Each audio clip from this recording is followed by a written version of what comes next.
KXLY Plus Daily Rundown. I'll take you through some of the top local headlines and give an inside look as to what the 4 News Now team is working on today. Before we get to that, though, coming up tomorrow night at 4 News Now at 6, Aaron Luna will be having a special report looking at Spokane County SWAT. And before we get to Aaron, here's a little tease for that. The Spokane County SWAT team, they're being deployed more often, on average once a week. 4 News Now wanted to know why, and how does new technology help them protect you? Aaron Luna reports. Thursday only on 4 News Now at 6. So, the man with more details than the tease, Aaron Luna. Let's go ahead and pull him in. Aaron, how are you? Thanks for taking time before you have to get into work to speak with me. Of course. Always good to see you, Rob. Awesome. So, Aaron, why don't you just talk about how this special report came about and give us a little bit about it? Yeah, so I was kind of struck by the fact that last year Spokane County SWAT was called out about 47 times, and that's the most calls they've received in the last 5 years. At least that's the data we're looking at. 47 times, you average that out almost once a week, right? And that's just calling like a full SWAT response. That includes a few things where they were called out and then never made it to the actual scene, or, was called out for a special event, a public presentation or something like that. But then you also factor in the warrant service group, which is kind of a smaller group of men and women from the SWAT team that kind of, they're still trained the same way that SWAT is, but they don't need the full response. So that warrant service group, or WSU, was called out 9 times. So you kind of add that into the numbers as well. And you're looking at SWAT call outs about once a week. And so that was kind of struck me as interesting, especially the numbers increasing. Spokane County's growing, so you have to factor in some of that as well, the population increase. But I really wanted to know, what are the factors that go into calling out a SWAT response, and then looking at some of the new technology that they are using to kind of end these calls in the most peaceful way possible. And so then we looked at their drone program, which is fairly new. If you think about it, in the last 5 years, their first drone that they ever bought, 5 years ago, now sits in the Spokane County Law Enforcement Museum, which is in the Spokane Valley Mall. So that's how fast the technology is developing. Absolutely. And especially in something like law enforcement, you really want to be the most up to date, because a lot of the times the criminals are going to be the most up to date. Yeah, and you want to have every tool possible, especially when the directive from the state now is to create time, distance, and shielding when you're in a barricaded person situation. So you want to take your time. You don't want to rush into anything. You want to create distance. You want to stay as far back from that person who's having, who's in an emotional state right now, who may not be thinking clearly. So you want to stand back, not pressure them. Then you want to have shielding, and that's for law enforcement as well as the public. You want to be behind something. You want to be protected. So when you put those three things into consideration, something like a drone, whether it's in the air or on the ground, is the perfect tool to use to send into that home or that area to make that first contact, find out what's going on, and keep your deputies and officers out of harm's way while assessing the situation. So it's pretty cool, the technology that they have. The first drone, like I said, now in a museum, they have multiple drones. A lot of them are equipped with a FLIR camera, which is forward-looking infrared, so they can see that thermal image, almost like a night vision, but it's, looking for heat. And so that creates a lot of opportunities. You'll see in the video coming up tomorrow how they search in the pitch black in a forested area for someone who has potentially threatened someone else with a gun. You don't want to send all your officers in walking around in the dark looking for someone who may be armed. Yeah, creating a dangerous situation for them too. Exactly. You can just pop a drone up in the air, turn on that FLIR camera, and give your guys on the ground a heads-up view of what they're walking into, and that's been utilized multiple times. That also works in fire situations. We have video where the drone in Spokane County went up to look at an area that was on fire, kind of a wooded area, and so it spotted all the smoke. Firefighters are walking in. You see the picture, trees, smoke coming out of the trees, and you're thinking, okay, now where is the actual flames? You flip that image to a FLIR camera, and then you can really look at where the fire is burning and direct the crews on the ground to, find exactly what they need to fight that fire. It was also interesting that the Spokane County SWAT guys, gals were showing me, they were kind of doing a training when I went and talked to them, and they had 3 of their drones out, and some of the smaller ones they use to actually fly into a home, and they can search the home that way. Wow. And look for people who are barricaded, and then they can also just set that drone down on a table, on the ground, anywhere in the home, and then whoever's flying the drone gets on the phone and starts talking to the person who's sitting right there. And you'll see that in this video. They do an example of that. Oh, that's cool. So it's like a Ring camera. They can actually do like a walkie-talkie back and forth. Yeah, he just gets on his phone and is like, "Hey, what's going on? Do you wow. want to come outside? Can you put the gun down? How you doing? What can we help you with?" So did you go on like Let's a talk. SWAT ride-along, or just kind of experience the training? They kind of set up a training scenario where there was a house, they put someone inside, and they flew the drone into the house, looked around, found that person, landed right on the table next to them, and then just had a conversation with the person. Got it. Well, Aaron, And so, it sounds super fascinating. It's going to be really cool to see all those technological advances that are coming through in law enforcement. One of the things also that you're going to touch on is the increase of calls. Did they mention why? Like, why are they going to so many calls, and why does it seem to be growing? there's several factors when I was talking to the sheriff about that. Part of it is, they don't have as many resources as they used to, so possibly they're not training every single deputy up into, the SWAT team skills and tactics there. So, deputies don't have the extensive training that they may have in the past. That's what the sheriff said could be one factor. We also look at current legislation, which calls for that time, distance, and shielding. So now they're required to bring out all their resources possible when you have a barricaded person in that type of situation. So they want to put all the resources out there. And so that's another factor you have to consider. And so we kind of sat down and talked through, several different areas and why this is happening. It's hard to say. You look at the numbers from the last 5 years, Rob, and so you're looking at 30, 28, 40, 35, and then you get to last year, 47. So you do see that increase, and it's not a gradual increase, but over the years, you can kind of understand that, SWAT is being called out more. It's also really a factor of safety. When you have tools and resources that are designed to end these types of barricaded situations in the most peaceful way, why wouldn't you call them as often as possible? Sure. I mean, it does put a strain on your department. You're pulling SWAT guys off patrol. These SWAT guys, it's not just one unit that sits around and waits for these calls where someone's barricaded who's possibly dangerous. They're on patrol. So, you're working your guys pretty hard, your guys and gals pretty hard. And so that can, put a stress on your department as well. So there's multiple factors that kind of go into that situation. And talking with, the sheriff and a couple of the SWAT commander and one of the detectives, they're also saying there's, they feel as if there's a shift in the mentality of people in the community where they feel as if they don't have to necessarily obey law enforcement commands. And so they would kind of tell you that it's a perception shift that's also contributing to these calls. It's really hard to back that up with data. Sure. In this type of thing, but you're talking to the guys on the ground who deal with this almost once a week. So it's hard to kind of ignore that perception. So we kind of get into all those types of things a little more detail. We'll do that tomorrow in the special report.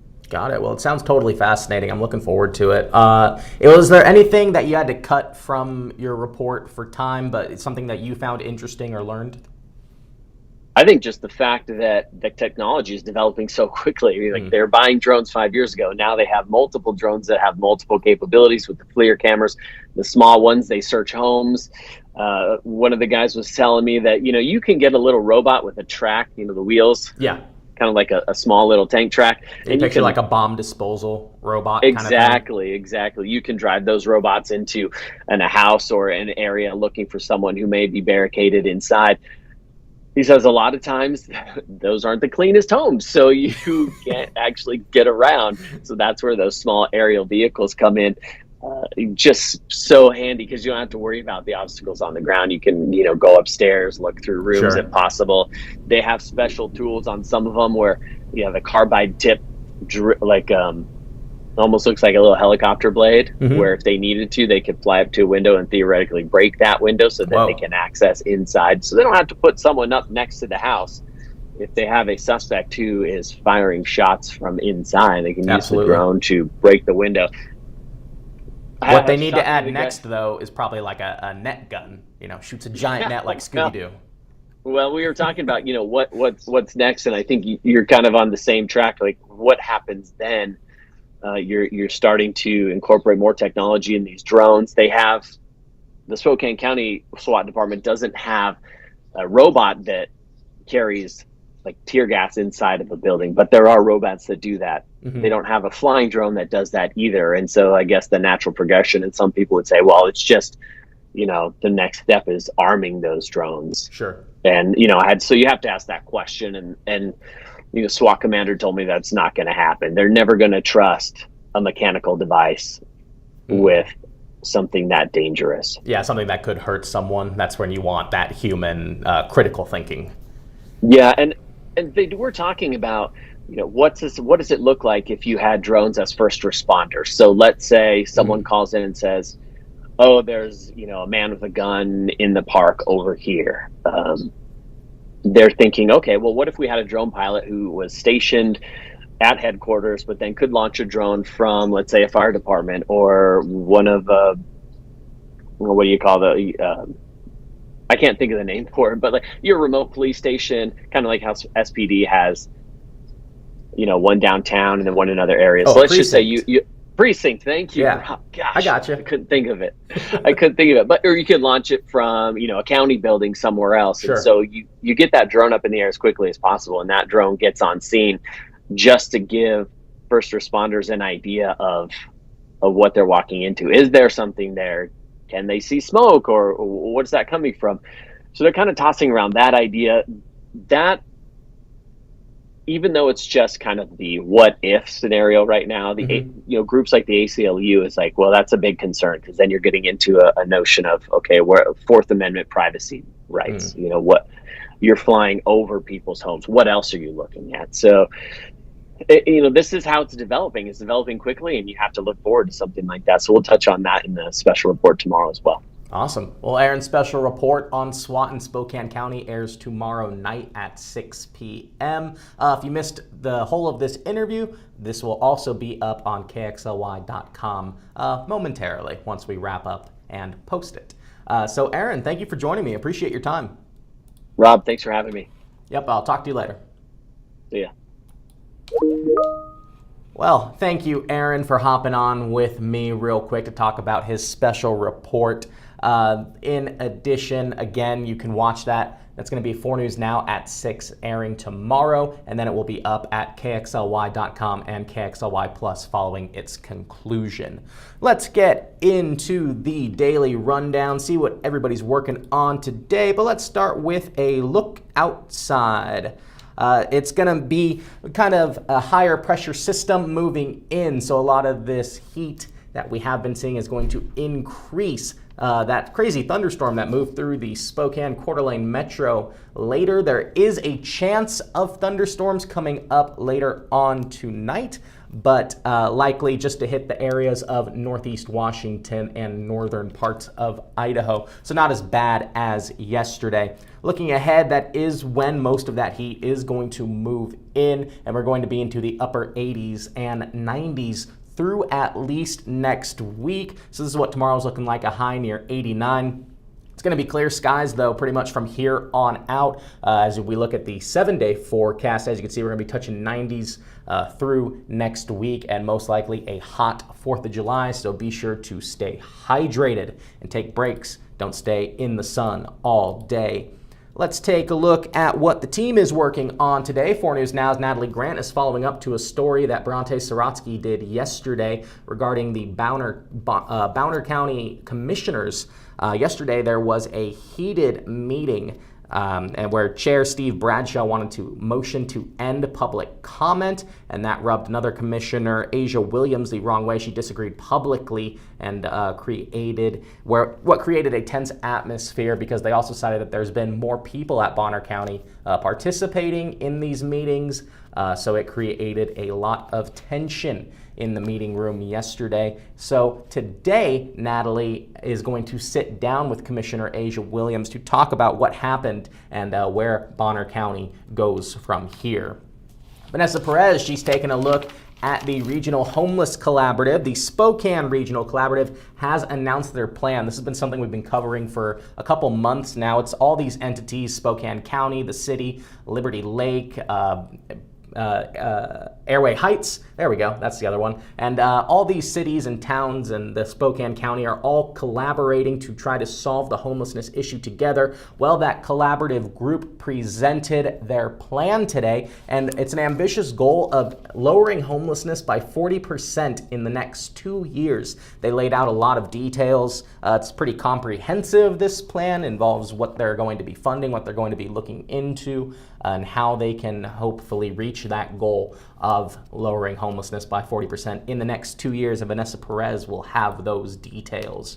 Peter Choi, he is in Idaho today, taking a look at fireworks prices. Inflation, not just hitting eggs and milk, but fireworks. Someone in our newsroom reported that a package that was $100 last year is now $200 this year, so prices have gone up tremendously. Peter is going to be speaking with firework booths about what they're seeing as far as costs and consumers as people prepare for the 4th of July weekend. 4th of July is on the Tuesday, which is weird, but so this will probably be the weekend where we might get most of the fireworks and most of the celebration. Do so safely.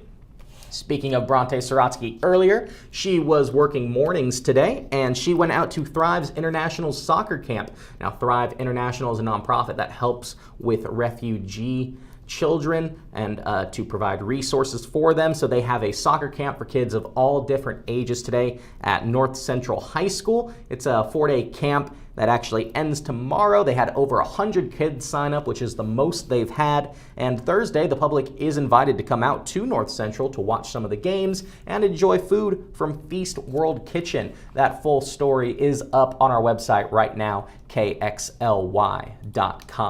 So thank you for joining the Daily Rundown. Thank you, Aaron Luna, for sitting with me. That full interview will be up on our website in just a couple of moments. It will also be up on KXLY Plus, so be sure to download the KXLY Plus. That's free 24/7 streaming news on your connected TVs. So that's Apple TV, Amazon Fire, and Roku. Also be sure to download the 4 News Now mobile app so you can get the latest in breaking news in your community. So thank you for hopping on with me. Be sure to tune in to 4 News Now at 5 for all those stories and more. But for now, live in studio, I'm Rob King for KXLY Plus.